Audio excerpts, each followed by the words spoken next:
సభకు నమస్కారం అండి. ఫిలిం ఫంక్షన్స్ అనగానే చాలా ఆనందం కలుగుతుంటుంది. ఒకప్పుడు ఈ ఫంక్షన్స్ అన్నిటినీ ఎక్కడో మా ఊరు గుడివాడ నుంచి చూస్తుండేవాడిని.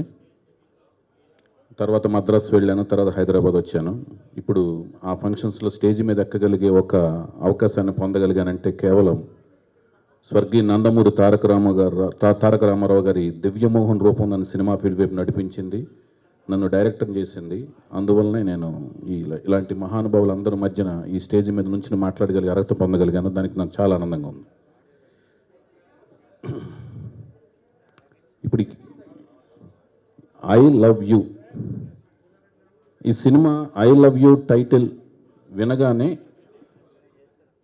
చాలాసార్లు విన్న టైటిల్ లాగా ఉంటుంది, కానీ ఆ లోగోలో ఎప్పుడైతే ఇలా వచ్చిందో అది డెఫినెట్గా ఒక నిర్దిష్టమైన క్రియేటర్ యొక్క స్టాంప్ ఉంది అనే ఒక ఫీలింగ్ కలుగుద్ది అనమాట ఆ లోగో చూసిన వెంటనే.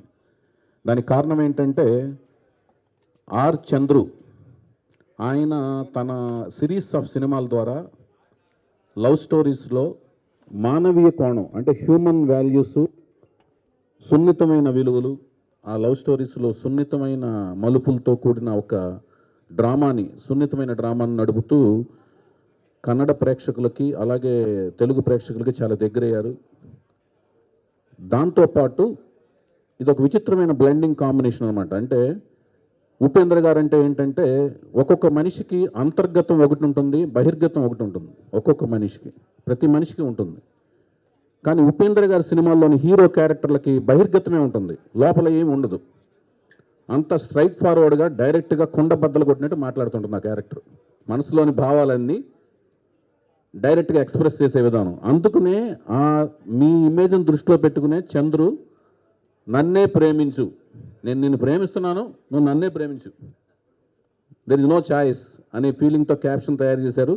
దానికి ఇది ఉండటం వలన, మీరు నుంచి ఉండటం వలన, అక్కడ కూర్చోవటం వలన ఒక అద్భుతమైన లుక్ వచ్చిందండి. డెఫినెట్గా యూత్కి ఇందాక మన శ్రీధర్ గారు చెప్పినట్టు అర్జున్ రెడ్డి అంటే లేటెస్ట్గా RX-100 వీటన్నిటికీ తాత ముత్తాత లాంటి సినిమాలు మీరు ఎప్పుడో తీశారు.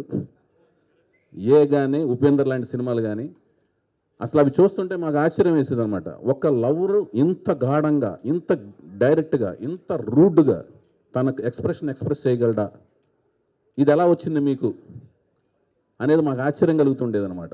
ఏ సినిమా చూసినా, అలాగే మరి ఓం సినిమా చూసినా అందులో తీక్షణత, వైలెన్స్ మీద, దాని మీద వివరణ కానీ, అలాగే ఉపేందర్ అనే సినిమా చూసిన. సో నాకు ఇక్కడ ఏంటంటే ఆయన జానర్ అంటే ఇప్పుడు ఇక్కడ ఒక క్యారెక్టరేషన్ అనేది పూరి జగన్నాథ్ చాలా స్ట్రాంగ్గా ఫాలో అవుతుంటాడు. హీరోకి ఒక క్యారెక్టరేషన్ ఇచ్చి తను బెంగళూరు వెళ్ళి ఒక సినిమా తీసిన సందర్భంగా, ఇడియట్ అనే కన్నడ వెర్షన్ తీసిన సందర్భంగా మీ సినిమాలు తను చూసుంటాడు డెఫినెట్గా.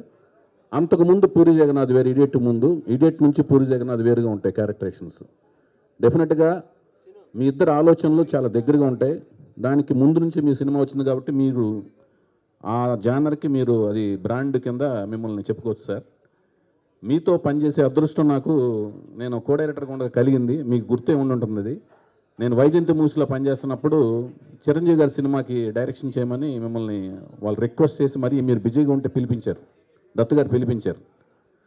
అప్పుడు ఉపేంద్ర గారు ఒక బ్యాచ్, ఒక 15 మంది బ్యాచ్, ఎప్పుడు ఒక టీమ్గా ఉంటుంది. ఆయన వస్తుంటే ఒక ఎనర్జీ ఉంటుంది, ఆయన చుట్టూ ఉన్న వాళ్ళకు ఎనర్జీ ఉంటుంది, అదే ఎనర్జీ ఉంటుంది. వాళ్ళందరూ వచ్చి అప్పుడు దాకా జరుగుతున్న కథలు కాకుండా వేరే జానర్, అసలు సినిమా మనం ఇలా ఉంటుందని ఊహించిన దాన్ని రూల్స్ని బ్రేక్ చేస్తూ కొత్త రకమైన కథ చెప్పగలిగి అందరికి షాక్ అనమాట. ఇలా ఒక సినిమా తీస్తారా అని ఎక్కువ షాక్లు ఉన్నారు. అంటే చిరంజీవి గారితో కమర్షియల్ సినిమా, కమర్షియల్ వాల్యూస్ అని అప్పుడు దాకా అనుకున్నాం. ఇది కూడా కమర్షియల్, ఆయన చెప్పింది కూడా కమర్షియలే, కానీ కొత్త కోణంలో ఉన్న కమర్షియల్ అనమాట. విచిత్రమైన కమర్షియల్. జ్యువెలరీ కథ చెప్పారు సార్ మీరు. అసలు అన్బిలీవబుల్గా ఉంటుంది, అది ఊహించడమే కష్టంగా ఉంటుంది. ఇప్పుడంటే ప్రపంచ సినిమాలన్నీ కూడా ఫాస్ట్ ఇంటర్నెట్ వచ్చేసి సినిమాలు చూసేయగలిగి రకరకాల ఇన్స్పిరేషన్స్ ఉంటున్నాయి. కానీ మీరు చెప్పిన కథకి ఎక్కడా కూడా మాతృకలు కానీ మూలాలు కానీ ఉండవు. అంటే మీరు ఫీల్ అయ్యి చెప్పింది అదనమాట.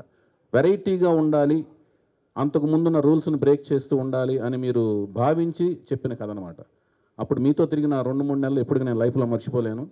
ఆ ఎనర్జీ ఇంకా క్యారీ అవుతుంటుంది సార్.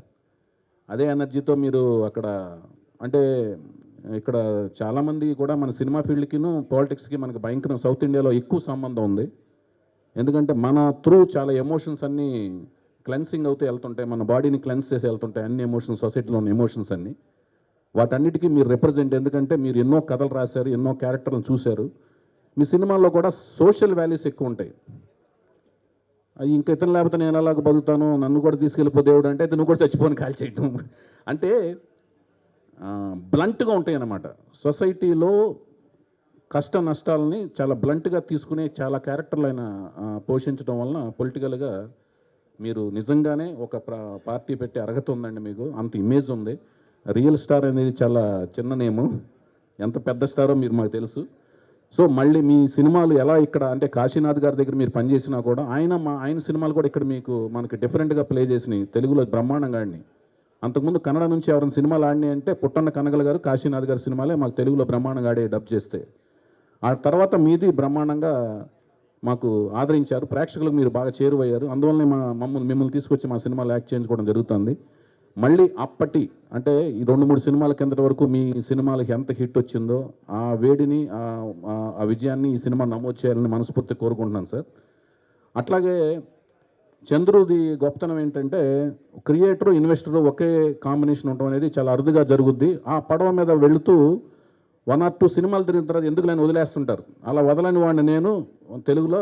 నువ్వు వదలేదు భయ్యా, చంద్రు ఎక్కడున్నాడు భయ్యా, అది చాలా కష్టమైన పని. మొన్నే ఒక సినిమా నాకు మంచి ఒక సక్సెస్ లాంటి ఒక జీవితంలో సక్సెస్ లాంటిది ఒకటి ఇచ్చిందనమాట. అలాంటి సక్సెస్ అంటే జీవితాన్ని నేర్చుకో ఎక్కువనే ఒక సక్సెస్ ఇచ్చింది. కానీ కంటిన్యూగా సినిమాలు తీయడం చాలా గొప్ప విషయం. నేను ఒక 7-8 సినిమాలు ఆ బ్యానర్ మీద తీసాను. అది బొమ్మరిల్లు, మీద ఆర్సీ కదా, చాలా ఎక్సలెంట్ బాధ్యతలు నిర్వర్తిస్తున్నారు.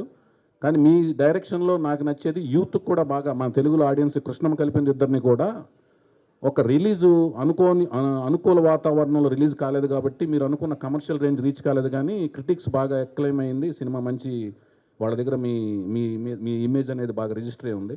సో మీరును మా ఉపేంద్ర గారు మీరు ఇద్దరు కాంబినేషన్లో వస్తున్న ఈ సినిమా గురించి నన్నే ప్రేమించు అనే తీక్షణత ఎంతైతే ఉందో, ఐ లవ్ యూ నన్నే ప్రేమించిన తీక్షణత ఎంత ఉందో అంతే ఓపెనింగ్స్ ఉంటాయి. ఉదయం ఆటకే జనాలు భయంకరంగా ఉంటారని మనస్ఫూర్తిగా ఉండాలని కోరుకుంటూ నాకు ఈ అవకాశం ఇచ్చిన సాయినాథ్ గారు నన్ను పట్టుకున్నారు. మన ఇద్దరు కాంటాక్ట్ ఉన్నా కూడా సాయినాథ్ గారు, తోటపల్లి సాయినాథ్ గారు నన్ను పట్టుకుని రావాలన్నారు. రావాలనగానే నన్ను కదిలించిన అంశాలు 2 భయ్యా, టైటిల్, లోగో, అది ట్యాగ్ లైను, మీరు మా అన్న ఉపేంద్ర అనమాట. Thank you brother. I wish you all good luck. Hi India Glitz viewers. For all the latest movie reviews, Interviews, latest updates, subscribe IG Telugu. Please subscribe to IG Telugu. Please follow IG Telugu. Please subscribe to IG Telugu.